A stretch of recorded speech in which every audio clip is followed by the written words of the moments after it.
There are moments in history when the world thinks it has everything under control, when powerful nations look at the map and assume they know how the game will end. They believe the future is predictable, that the players are already seated, that the rules will remain unchanged.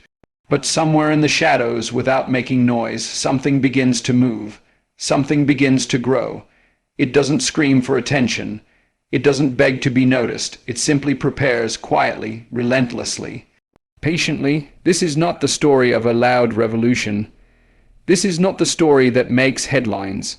This is the story that unfolds behind closed doors, where strategies are built in silence, where determination is carved into the hearts of millions who refuse to accept the limits the world has placed on them. This is the story the West was never watching closely enough, until the tremors could no longer be ignored. India's journey is not sudden. It is not overnight. It is the result of decades of quiet struggle, silent ambition, and a deep hunger to reclaim what was always its own. For years, the world saw India as a follower, as a nation of potential, but not of power. They saw its poverty, its challenges, its endless population, and thought the weight would crush it. They never saw the fire that was quietly building beneath the surface. While the West measured success in immediate headlines, India measured success in endurance. While others raced to dominate the present, India prepared to shape the future. A new India began to rise, not with loud announcements, but with silent moves. In classrooms where young minds dreamed of rockets and revolutions, in small villages where entrepreneurs built businesses with nothing but ambition, in busy cities where sleepless workers coded through the night, something powerful was forming. The world kept watching the usual powers, but India was no longer interested in waiting for permission. It was no longer willing to play a supporting role. Without warning, the silent steps began to echo, and the West slowly realized that the game had changed. The power of India's rise is not just in its economy or technology. It is in its mindset. For years, India's people were told where they belong in the global order. They were told to accept the slow path, to remain comfortable in their struggles, to always look up to the West for leadership, for validation, for opportunity. But somewhere along the way, something shifted. A quiet decision was made, not by a single leader, not in one city, but across an entire generation. The decision was simple: we will no longer wait. We will no longer beg. We will no longer fear.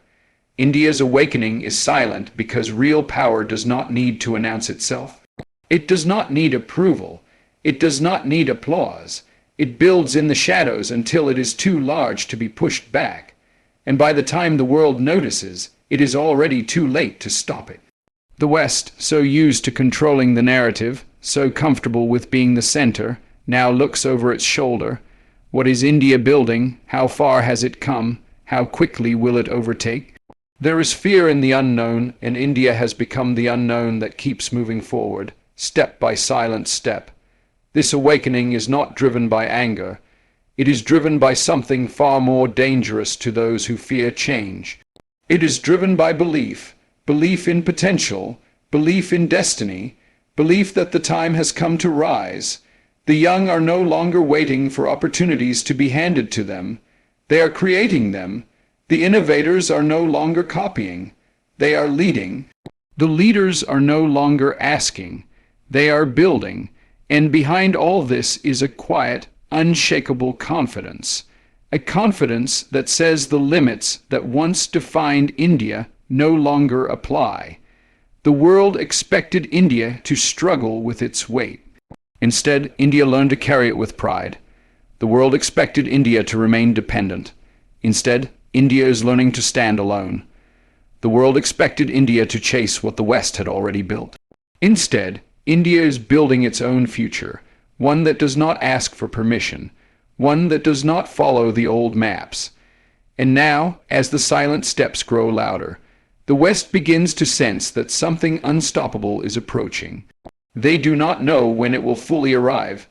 They do not know how it will shape the new balance of power, but they know it is coming, and it is coming faster than they thought. There are moments in history when those who seem too quiet suddenly become too powerful. When those who were overlooked become impossible to ignore.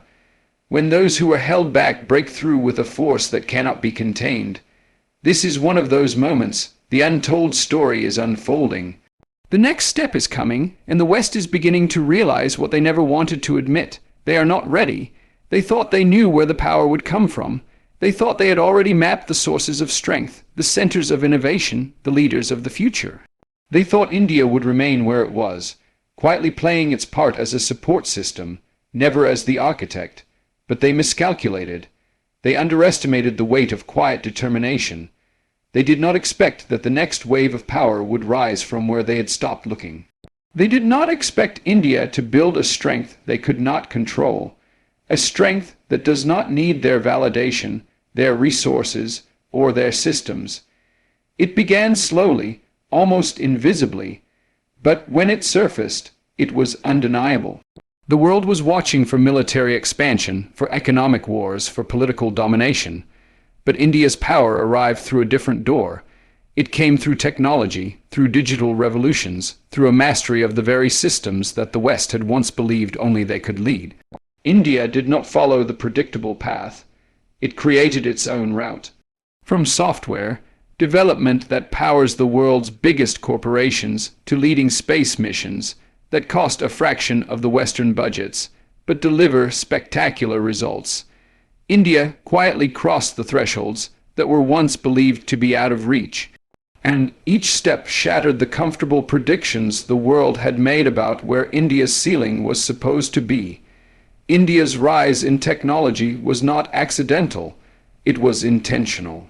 It was powered by millions of engineers, by a government that began betting on self-reliance, by startups that refused to stay small. When the world expected India to remain a customer, India became a creator. When they expected dependence, India built independence.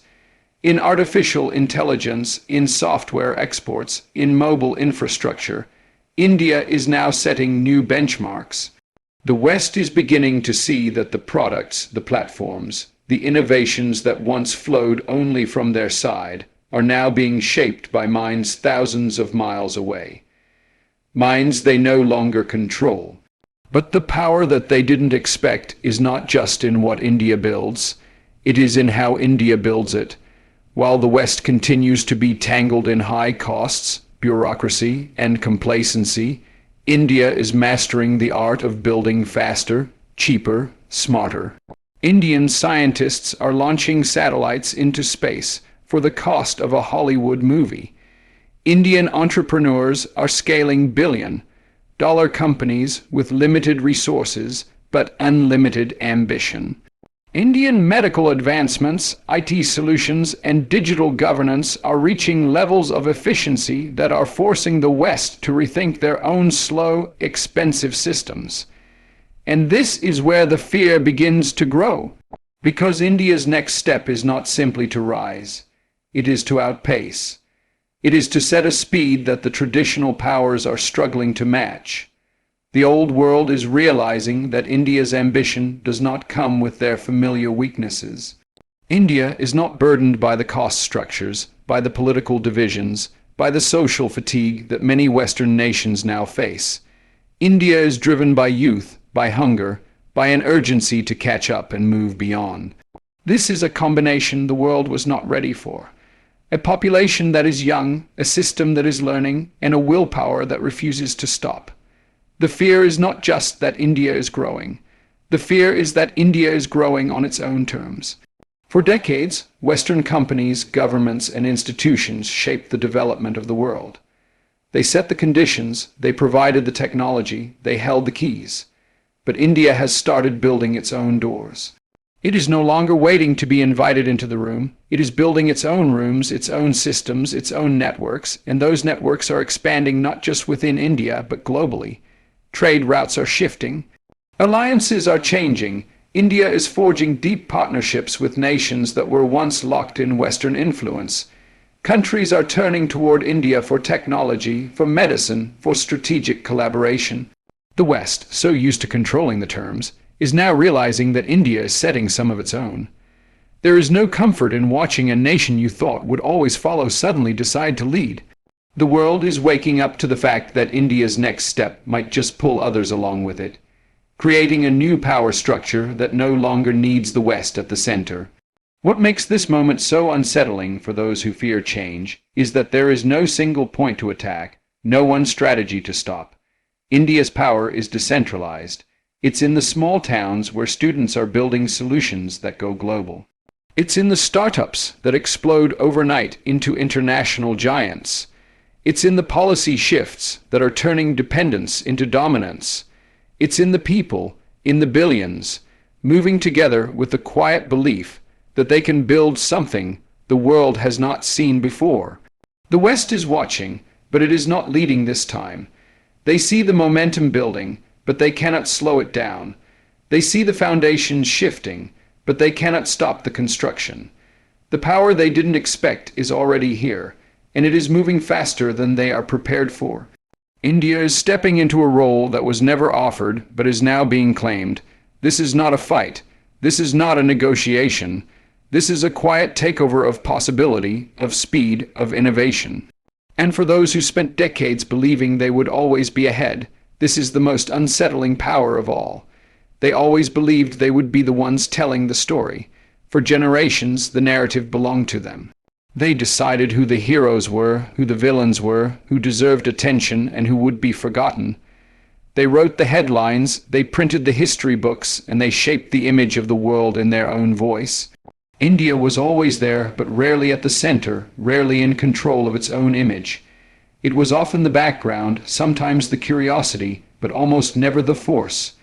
The story of India was told by others, wrapped in their perspective, filtered through their lens. That is what the West has always been comfortable with, but something has shifted. The story is no longer theirs to tell. India is writing its own story now, and that is what the West fears the most. This fear is not just about India's rise in power or technology. It is about the collapse of control over the narrative. When you control the story, you control perception, and perception has always been power. The West has used this to maintain its position, to frame what the world should admire, what it should question, what it should ignore. But India is breaking free from those frames. It is speaking louder, reaching further, and presenting a version of itself that does not need to be filtered by anyone else. That is the threat. That is the disruption. When a nation begins to speak in its own voice, on its own platforms, with its own confidence, the old storytellers lose their grip. It began quietly, as many revolutions do. Indian filmmakers started producing stories that didn't chase Western approval. Indian entrepreneurs began creating brands that didn't need foreign validation. Indian thinkers, writers, artists, and leaders started to build influence that was rooted in their own identity, not borrowed from someone else's. Slowly, the world started listening, not because India was asking for attention, but because its voice became impossible to ignore. When 1 billion people begin to believe in their own story, they create a wave no one can silence. India's cultural power is expanding across borders. Its cinema, its music, its technology, its fashion, its philosophy. They are no longer small streams feeding into the West's ocean. They are becoming rivers of their own. Global audiences are turning toward Indian creators. Global businesses are looking at Indian markets. Global leaders are realizing that India's story has an audience that is growing, and that they no longer control the script. The West, used to being the source of influence, is now watching influence flow in the other direction. That is not just a shift. It is a threat to the comfort they have built over centuries. The fear is not in India's success. The fear is in India's independence. Because if India tells its own story, then the old labels begin to fall apart. The narrative of India as a developing country waiting for Western solutions begins to break. The image of India as a follower starts to fade. The idea that progress comes from outside starts to dissolve. And when that happens, it opens the door for others to follow the same path. That is the real fear. Not just that India is rising, but that India is showing others how to rise without the West at the center. For too long, the story has always begun with the West. But India is writing stories that begin in Delhi, in Mumbai, in Bangalore, in Chennai, and in thousands of smaller towns where people no longer wait to be noticed. They no longer need to prove themselves to anyone. They no longer need to adopt someone else's standards to feel worthy. And that quiet confidence is reshaping the global stage. Social media has become one of India's sharpest tools. Platforms that were once dominated by Western voices are now filled with Indian creators, Indian thinkers, Indian visionaries, and they are not looking for permission. They are not asking for space, they are taking it. They are setting trends, they are shaping conversations, and they are pulling attention toward their own stories. The power of the narrative is slipping out of the hands of those who thought they could hold it forever. It is not just about what is being said. It is about who is saying it. It is about the storytellers, and the new storytellers do not come from the old centers of power. They come from places that were once dismissed, overlooked, underestimated.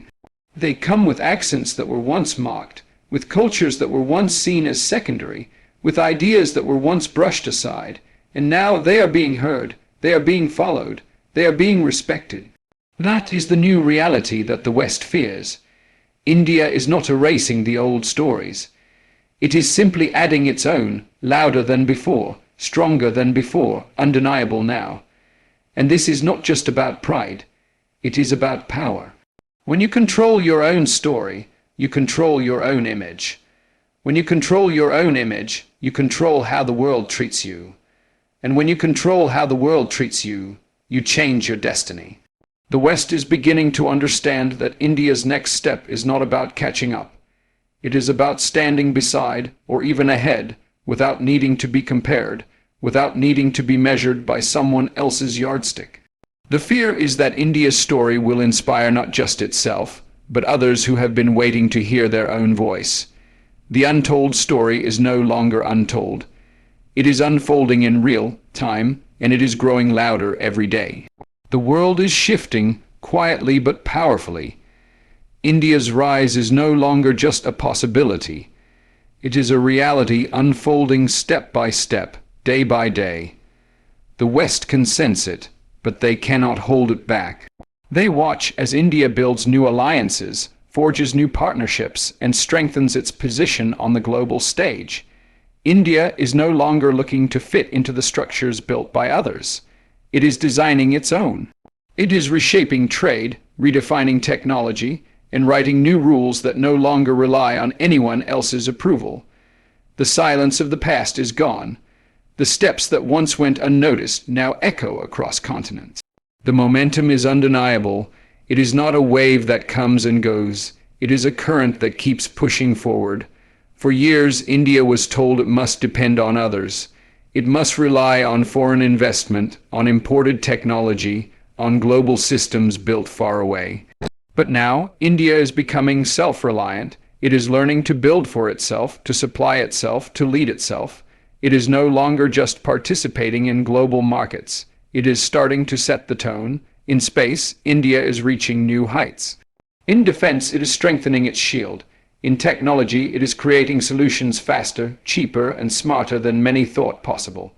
And behind it all is a population that refuses to stop, a people who are no longer looking to the West to decide their future. The West fears what cannot be controlled, and India's momentum has reached that point. It is not just a country growing. It is a country transforming. Every challenge has only made it sharper. Every obstacle has only made it stronger.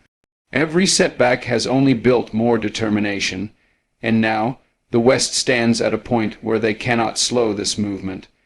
The rise has become too big, too connected, too deeply rooted to reverse. But the real fear is not just about India's power.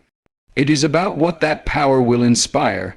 If India can rise like this, who else will? If India can write its own story, who else will break free from the old world order? If India can lead without asking for permission, who else will follow that path?